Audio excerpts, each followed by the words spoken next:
코로나19 사태 1년 동안 우리 경제는 외환 위기 이후 가장 큰 충격을 받았습니다.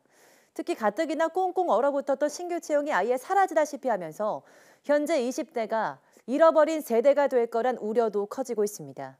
김태민 기자입니다.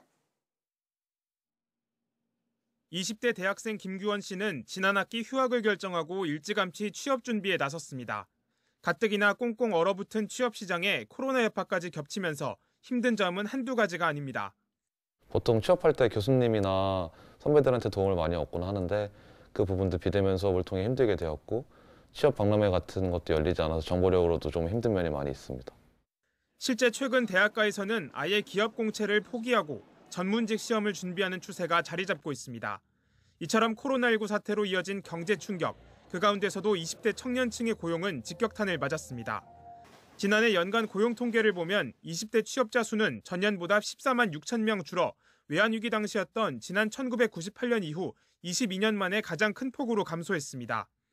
신규 채용이 줄고 카페나 음식점 서빙 같은 대면 서비스업이 위축되면서 단기 아르바이트 일자리까지 사라진 탓입니다. 반면 단기 공공 일자리가 집중적으로 공급된 60대의 경우엔 상대적으로 타격이 작았습니다. 2020년 월간 및 연간 고용 동향은 코로나19의 영향이 크게 작용했으며 주로 대면 서비스 업종 및 청년층 30대의 취업자가 크게 감소한 것으로 나타났습니다.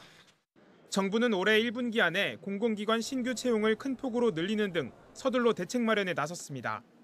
전문가들은 여기에 더해 취약한 민간 부문을 보완할 수 있는 지원책도 중요하다고 조언합니다. 청년층의 고용은 상당히 앞으로의 한국 경제 미래를 봐서도 중요한 거고요.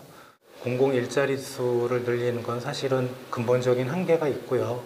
일자리 나누기 정책도 사회적 대타협이 있다면 우리가 한번 시도해 볼 만하다 생각이 듭니다.